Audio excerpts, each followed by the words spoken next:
इस वीडियो से हम लोग जावा स्क्रिप्ट की सीरीज स्टार्ट कर रहे हैं। जावा स्क्रिप्ट एक प्रोग्रामिंग लैंग्वेज है। जिस तरह से हमारा जावा हो गया, सी शार्प हो गया, हमारा पीएचपी हो गया, तो उसी तरह से पाइथन हो गया, उसी तरह से हमारा जो लैंग्वेज है ये जावा स्क्रिप्ट उसी तरह का ये प्रोग्रामिंग लैंग्वेज है। बट ये जो प्रोग्रामिंग लैंग्वेज है ये हमारा फ्रंट एंड में वर्क करता है। फ्रंट एंड में हम लोग इसको यूज़ करते हैं। जैसे हमारा वेब पेज है, वेब पेज में क्या क्या यूज़ होता है, HTML CSS। दूसरा जो यूज़ होता है, तीसरा जो यूज़ होता है वो हमारा जावा स्क्रिप्ट ही यूज़ होता है। जावा स्क्रिप्ट बेसिकली मोशंस के लिए, मोशंस किसी भी वेब पेज को इफेक्ट देना, मोशंस देना, तो वो हम जावा स्क्रिप्ट की मदद से ही देते हैं।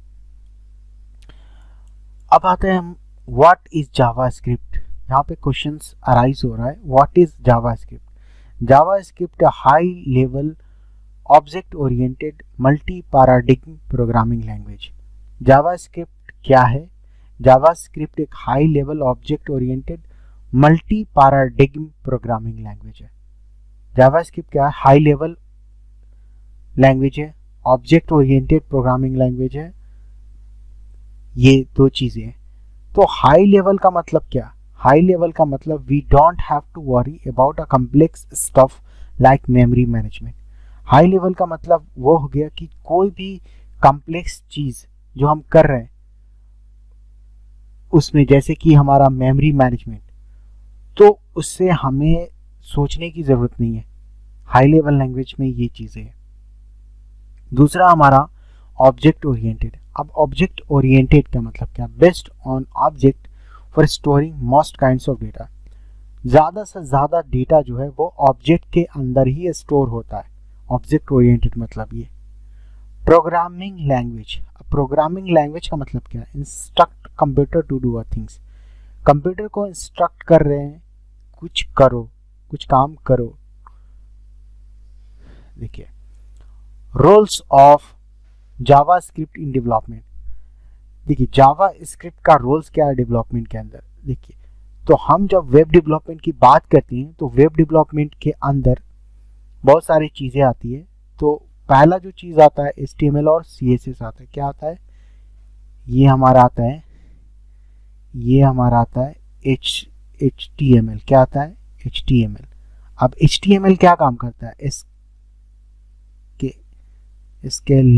स्केलेटन, पता नहीं है मुझे स्पेलिंग। स्केलेटन यानी कि इसका ढांचा बनाने का काम करता है वेब पेज का।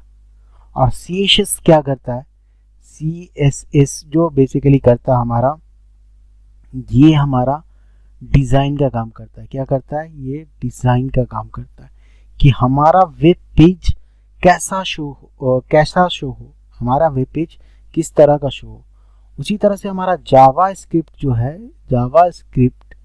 जो है, ये जो लैंग्वेज है, ये हमारा मोशंस दिखाता है। यानी कि ये जो पेज है, अब ये पेज है हमारा वेब पेज है फॉर एग्जांपल। तो जैसे यहाँ पे एक बटन दिया गया, अब इस बटन पे जैसे कर्सर लाएंगे, क्लिक करेंगे, तो यहाँ पे कोई इफेक्ट होगा, कोई एक डायलॉग बॉक्स खुल जाएगा नेक्स्ट पेज का। तो ये मोशंस जो है ये शो करता है एक तरह से। अलग अलग बहुत डिफरेंट मोशंस यहाँ पे शो होते हैं जावा स्क्रिप्ट के फंक्शंस के थ्रू। नेक्स्ट है हमारा different flavours of Java script. Java script के अलग अलग फ्लेवर्स। अब ये जो फ्लेवर्स है इसको हम क्या बोलते हैं? इसको हम बोलते हैं, फ्लेवर्स को हम बोलते हैं, इसको हम क्या बोलते हैं? इसको हम बोलते हैं फ्रेमवर्क। क्या बोलते हैं? फ्रेमवर्क। फ्रेमवर्क क्या करता है? फ्रेमवर्क के अंदर लॉजिक लिखा होता है। क्या होता है? लॉजिक लिखा होता है। जो लॉजिक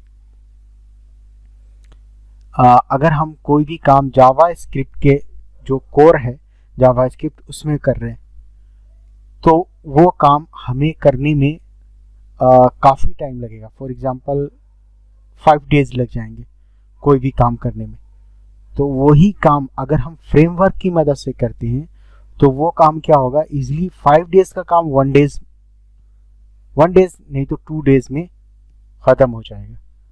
तो फ्रेमवर्क क्या करता है, हमें इनबिल्ट मेथड या फंक्शंस देता है जिसको हम यूज करके अपना काम इजीली कर सकते हैं।